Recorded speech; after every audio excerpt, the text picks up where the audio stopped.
Welcome to the inaugural broadcast of This Week in Waukesha podcast. I am, as always, Don Brown, coming to you from the office of former Alderman Don Paul Brown in my beloved Banting Park neighborhood home. I am joined by my faithful producer, the mighty Max Martinson, down at the WAUK studios on Victory Avenue in Radio Park. And we're both thrilled to be moving our show concept to this exciting podcast platform that Civic Media provides. And it'll allow us to reach more listeners, especially those who are not awake on Saturday mornings before 9 a.m. So very excited. And also the promotional support we're going to get from Civic Media too allows us to reach more audiences. So, and one aspect that will remain the same is our approach to acting locally, thinking globally. And our inaugural guests in these first two podcasts are perfect examples as we honor a local institution that has made an enormous impact on both our Waukesha strong community and the world at large. 50 years ago this school year, a second Waukesha high school opened that we know as Waukesha North, home of the North Stars. And today, North Star Nation gathers for a special 50th anniversary celebration, a culmination, if you will, of many months of different commemorations. And here to talk about this wonderful day, a member of the planning committee, and who you also know as a member of the Waukesha School Board, but who also taught business education at North from 1976 to 2014, and is the proud mother of another North faculty member, Greta Voit, who has been a physics teacher at North since 2012. And this is, of course, Diane Voit. Welcome, Diane. How are you? Very good. Well, I appreciate your invitation to join you today. We appreciate your participation and all that you do for our community. And I'm sure Waukesha North feels the same way, North Star Nation. And Diane will be joined potentially as part of this podcast, but for sure in the second podcast by Class of 78 alumnus Brian Troutman, a graduate of the first class to go all 4 years at the Waukesha North High School, who has in his retirement works at North in a unique role as a hall supervisor. He'll tell us more about that. But and the timing is great because Waukesha's 40th Winter Jamboree opened last night. I was honored to see Joanna Adamicki, Special Events Coordinator, and Mary Berg, Recreation Services Manager from Parks, Rec, and Forestry. And those two play a big role in, especially on Joanna with regards to events. And saw a great fireworks celebration and enjoyed some great beer from Ray's Grain. But, and it's neat. I can tell people that the best place to be in Wisconsin in January, unless you're a real passionate ice fisherman or fisher, I should say, or a snowmobiler, is Waukesha with our jamboree and all the great outdoor and indoor winter events we have. But right on top of that is this great 50th anniversary celebration. So Diane, go ahead, start and tell us how this all came together as a member of the planning committee. Well, it all started when my daughter, Greta, like as you said, a current physics teacher here at North, attended the 49th commencement ceremony about a year and a half ago. She called me up right afterwards. She goes, "Mom, it says on here this is the 49th graduation. That means next year's the 50th. What can we do about it?" And in the enthusiasm that we share with, like a commonality of having been teaching here for the last 49 years straight, Wow. One of us, she decided that she was going to become the senior class advisor, and started to get the North Star students excited about the fact that we're going on 50 years. And they then incorporated like the 50th theme in their mural in the hallway, and the whole senior class lined up in the shape of a 5-0 at the 50-yard line on the football field That was neat. for the class picture, and just really got a lot of enthusiasm about the fact that, this series of 50th kinds of events were going to be happening. And then for the 50th homecoming, it's like feeling groovy and getting some of the throwback kinds of ideas. And through the decades, as some of the themes that they used for the homecoming celebration. Okay. And then of course, obviously the anniversary now of our opening of the school in January of in January of. Should I repeat that section? No, go ahead. All right. Thank you. And then obviously the celebration now of our 50th and the opening of the school mid-year, at the beginning of 1975. So lots of people were confused with the school opening second. Yeah. Like, why are you celebrating in January? That's my, things didn't go so well. I was curious about that, and construction schedules. I've yet to see a perfect construction schedule, and nothing on the contractors themselves, because a lot of that busy work's done in the warm weather, and there's delays, and there's permits, and other, there's bureaucratic red tape, there's labor issues. And so it's, you never, very seldom do I see a big construction undertaking finished on time as per like the predicted date. So, but you got it open, and those students were still at South in different shifts. Mm-hmm. So I thought that was interesting. So at that point, when she realized the 50th was coming, we invited some people who were original staff members here, like Sue Ruff and Sandy Zinos and Chuck Malone and Ryan Champeau, who was the assistant principal and principal of North for many years. Wow. And we invited grads from the early years like Debbie DeShong, Paula Everett, Brian Troutman. Nice. Who actually did just walk in, so we can maybe incorporate him into this process right away. Yeah, sure. If Brian wants to have a seat, that would be great. Hello, Brian. Hi, how you doing? Terrific. I love the tie-dye shirt there. Oh, thanks. It's part of our 50th theme. Yeah, absolutely. Oh, okay. I thought, Brian is a graduate of the class of 78. He might have been a deadhead, or if you will, or a fan of the music of that time. Sure. Actually, it's class of 79. Oh, I stand corrected. My apologies. That's all right. But still a great time to be alive. Having I'm the youngest in a big family, so I had siblings that graduated in those years. Okay. For where I grew up, and so I can only imagine. But for you, we'll save this for the second segment when it's all about you, Brian. But did you have Diane for class? I did not. I knew of her when I was here, but I did not have her for any classes. Okay. I had his daughter. But she did have my daughter, yes. Oh, great. Okay. So now I was going to put you on the spot there, Brian, and say, what was the reputation about Ms. Voit while you were a student there? But, not that I'm aware of. Sure. No, I'm sure she was, gosh, to be there for so many years. And the fact that there has been a Voit on the faculty throughout the entire history, it's kind of like the Knights Templar or the Guardians of the Holy Grail. Like it should be maybe in the bylaws that there has to be a Voit in that faculty for eternity. No, I'm sure not. Sure. But what a wonderful legacy. Mm-hmm. Definitely.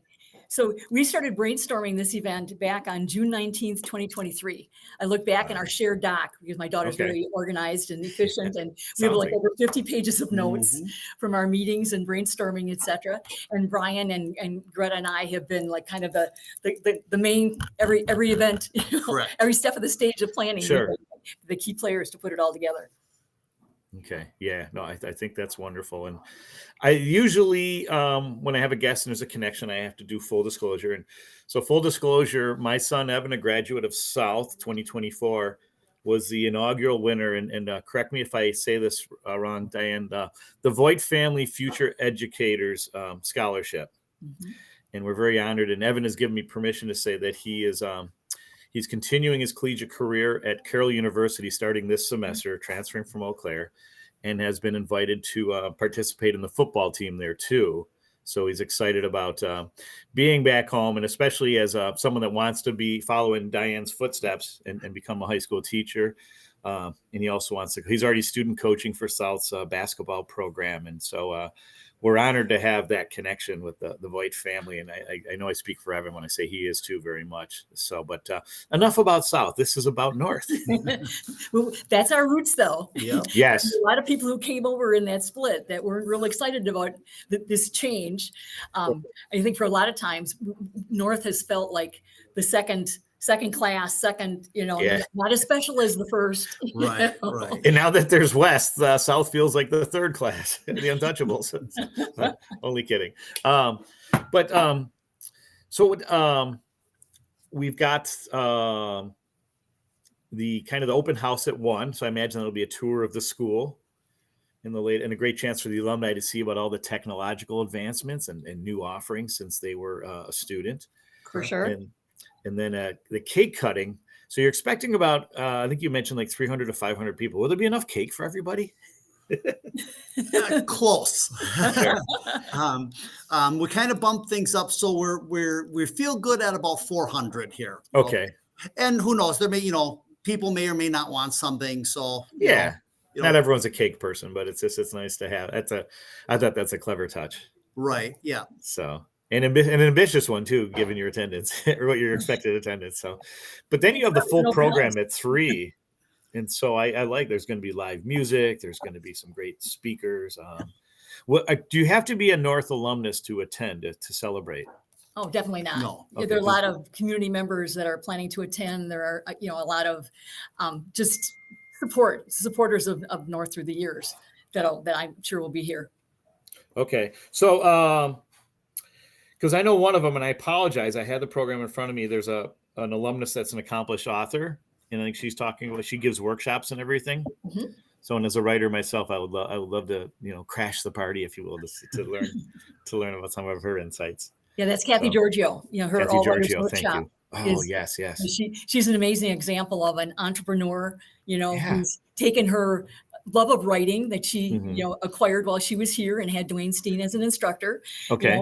And, has since authored 15 books that she's going to be sharing with our library as a gift of inspiration. Wow. Yeah, I saw that too. I thought that's a great. But I think is really powerful. And that's a big part of the celebration is the many shining stars that have graduated from here over the course of the last 50 years.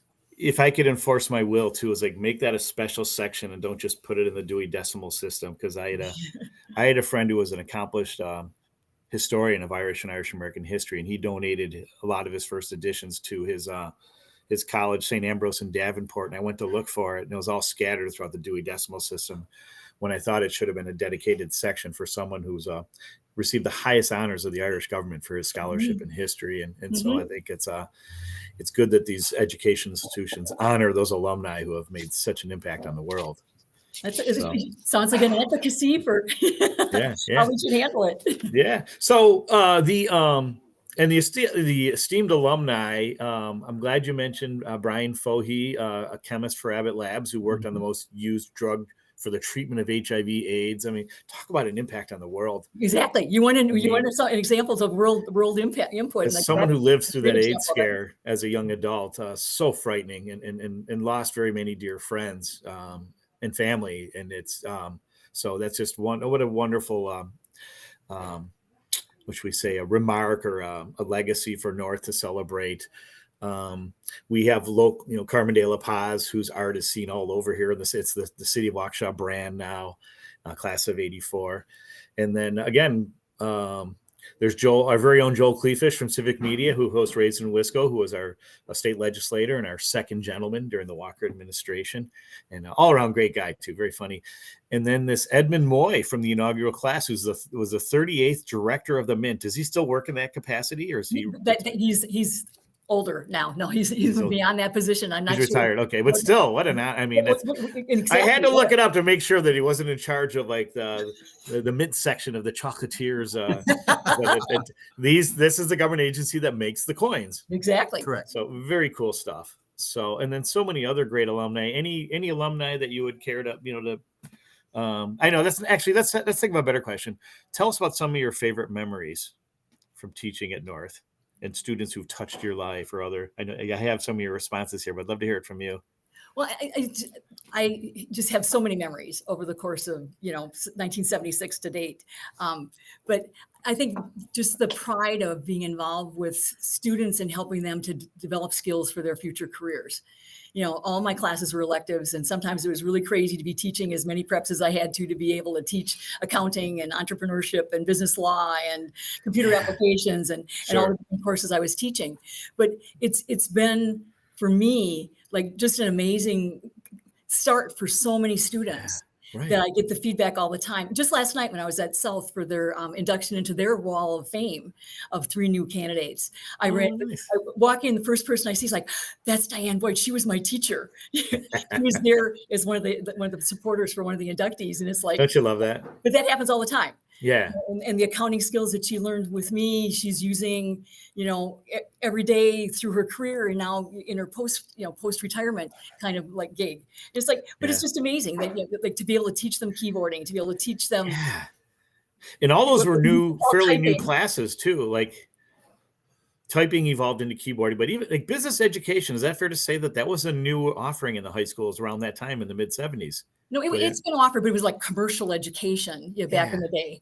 But because I remember my school district, there were some stalwarts that started like the industrial arts and business ed curriculums, and really real groundbreaking stuff that wasn't offered in public high schools before, or any schools for that matter. And so it's neat. You're starting a new school and you're launching something that's fairly new, a new science, for lack of a better term. Well, and some of the initiatives, like the idea of the co-op program, that started between INEO, now INEO, but it used to be Waukesha Engine, and a student from South. Okay. Wow. Yeah, that's right. That's amazing. So Diane, for this first podcast, we have 4 minutes left. So we want to make sure we get all the important stuff. So I'm going to kind of hand it over to you. What are some of the things about today and about the legacy that you want listeners to know about? I think one of the things is the opportunity for people to come back and be able to see the murals that the classes have prepared over the years. And I was in charge of some of the gathering of the photographs, like the senior pictures, which are a panoramic picture of everybody in the class, for decades of having those captured all the class together in one place. Sure. And the opportunity to be able to discover some of our success stories, our shining stars in the wall, through our wall of stars, and keep focusing on a couple of them in our program. But that's one of the things I want to really promote is like we have a lot of accomplished individuals that have walked through our doors to face the world and have done an amazing job once they're out there. And that's hoping we can find other success stories that we can share in future inductions into our Wall of Stars. And you had the double duty of being a faculty member and a North parent. And I saw that you got to go to the Rose Bowl with the marching band because your daughter Greta was, what did she play for the band, if I may ask? She played the trumpet. So she was right in the front row, right, facing the drum major. Does she still play like for fun or like in a mom band? She's been part of the band today. Oh, great. Which I'm really excited to hear. Sure. Now, and obviously a big part of that North legacy is that marching band dynasty, if you will. Exactly. It's really left its mark on the world. Exactly. And so I'm sure so many alumni that have done great things. And again, my favorite alumnus is class of 2024 is Bruno Orlowski, my nephew, who's doing great things at Eau Claire in the marching band and really doing some amazing stuff with the piano too. So I was just really, really passionate about his music crafts. And again, that a lot of that comes from the North education he received. Great. So fantastic. How are we doing on time, Max? Give us a sign here. So 2 more minutes. Good. So we got some good time. What will they have you be doing today, Diane, as part of the planning committee or the volunteer? My goal is to be standing guard at the Wall of Stars station and be able to tell people how simple it is to be able to apply. It's literally a one-page nomination form. Do you have to be a North alumnus to nominate someone? Oh, okay. Well, no. Okay, good. We don't have any limitations. A lot of times it's family members. I want you to know I'm really proud of my son, or I'm really proud of my brother. So, type of thing. You heard this first. I'll be nominating fellow Michigan State Spartan and classmate Kurt Larson from, I believe it's North's class of 85 or 84.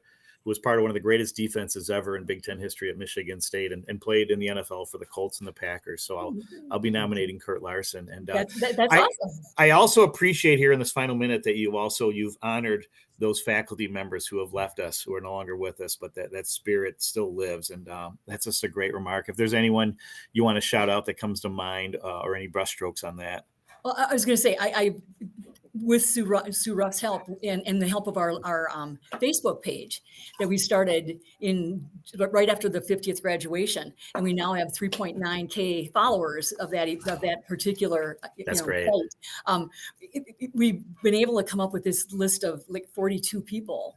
And as I reposted it this morning with some of the additional ones I had found, it's I've gotten 2 calls, Okay. That's contacts about additional people that we should add.